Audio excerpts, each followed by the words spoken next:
and welcome to The Excerpt. I'm Dana Taylor. Today is Wednesday, February 26th, 2025, and this is a special episode of The Excerpt.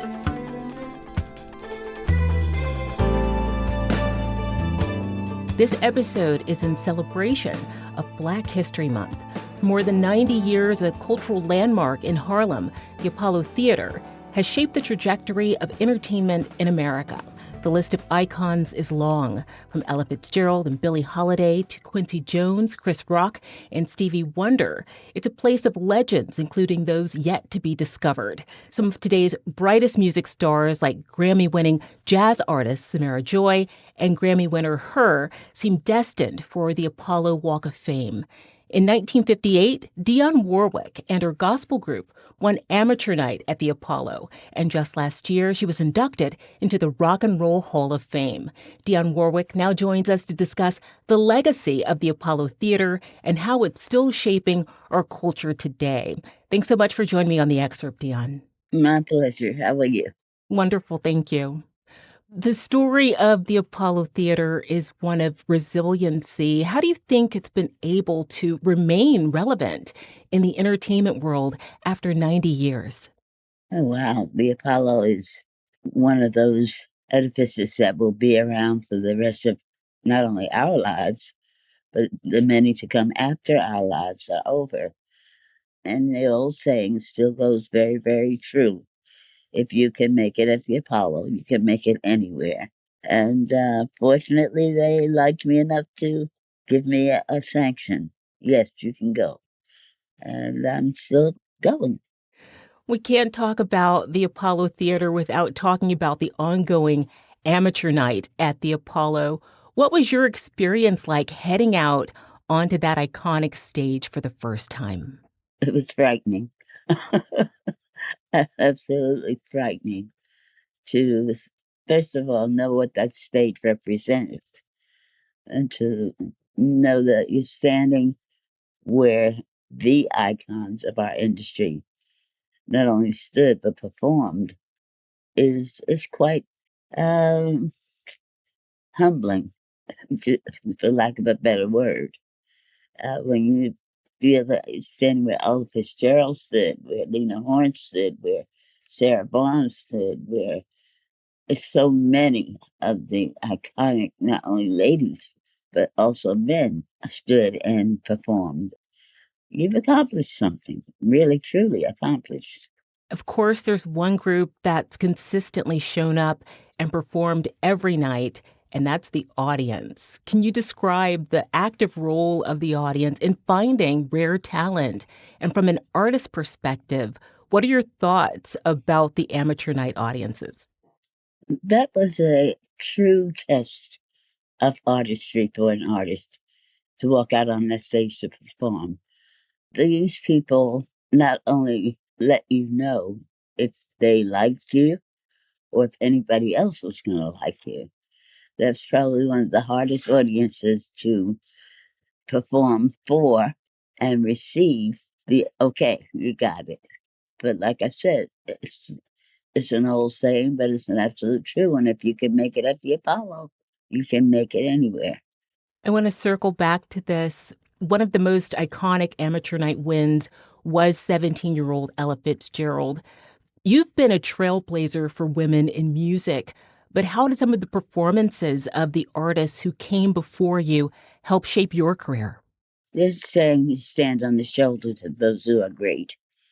And I was allowed to stand on those shoulders.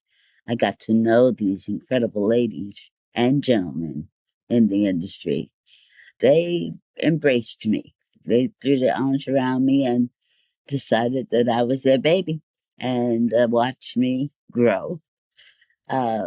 Had things to say to me when they felt I needed to hear. And I just feel so completely blessed that they prepared me for everything that I've done and I'm going to do. The Apollo Theater is an important American cultural institution. How has the mission and the identity of the Apollo Theater evolved over time? Oh my goodness, I think everybody in the world who has an ounce of talent would love to walk on that stage to perform. It's not an easy stage to walk on, I'll tell you that. But once you're out there and you don't get Sandman coming out with the hook to pull you off of there, or you don't get booed or things thrown at you from the audience, it kind of says, okay, maybe I'm doing something right.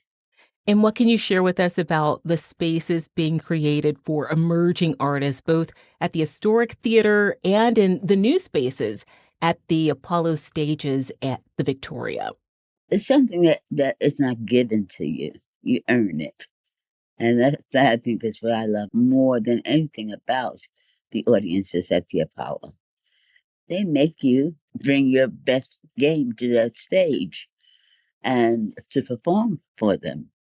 And if you don't come up to snuff, they let you know. And I think that's very important too for those who are just beginning, who think that they know it all until they meet an audience that lets them know, well, maybe you don't know it all. It helps to get a little spanking every now and then. It kind of gives you the wherewithal in which to perfect what it is that you are trying to do. Well, I was going to ask you about that, just thinking about the future of the Apollo Theater. If you have any advice for the many aspiring artists who perform there, hoping to garner the same reception you received and to go on to experience your level of success in the music industry. All I can say is you have to hone your craft. Make sure that it is at the bar that you've set for yourself. And once it's there, you go on faith. I mentioned that you're still touring, and I came across a quote where you told your friends and peers that rest is another dirty four-letter word. It's a simple question, but what keeps you going? Well, everybody says you need to get some rest. I'll get plenty of rest when it's time. You know, it is. It's a word that I'd love to practice. I would nothing would please me more than to be able to say I'm resting. But it just does not feel that it's time for me to just stop and relax and not do what I do and do what I happen to love doing. So, that is it. It's just another 34-letter word. And finally, as we celebrate Black History Month and the Apollo Theater, what have been your most memorable moments there, both as a performer and as a spectator? Well, as a spectator, it was during my early teen years and being able to go and see Frankie Lyman and the Teenagers and Monotones or any of the groups that were performing at that time. It was a treat to go to the Apollo Theater. And what is going on there now, I am thrilled that it's still turning out some incredible talent and allowing wonderful talent to be heard and seen by deserving audience. It's a theater that, as I said earlier, will live on long after we're gone and will continue to support, I believe, our Black singers and those who have earned the right to walk on that stage. That stage is hallowed and it should be always treated that way. I feel very privileged to have been able to stand on that stage and perform on that stage. I remember going back to the Apollo, and it was called Coming Home, when everybody kind of had outgrown the Apollo, let's say, which I found to be very, very disturbing. And when they called and asked if I would do a show, I said, of course I will. When I came back to the Apollo, I came back not only with me, but I brought friends with me. Those that had not ever been on the Apollo stage and those who had. And I also brought my choir from my church. We had a wonderful week at the Apollo that week. It was just sensational. And people showed up and put their butts in the seat and had a great old time like we did. So those are the two things I will always remember about the Apollo. Dionne Warwick, it's been an absolute thrill. Thank you so much for being on The Excerpt. My pleasure, darling. Thank you. Take good care. Thanks to our senior producers Shannon Ray Green and Kaylee Monahan for their production assistance. Our executive producer is Laura Beatty. Let us know what you think of this episode by sending a note to podcasts@usatoday.com. Thanks for listening. I'm Dana Taylor. Taylor Wilson will be back tomorrow morning with another episode of The Excerpt.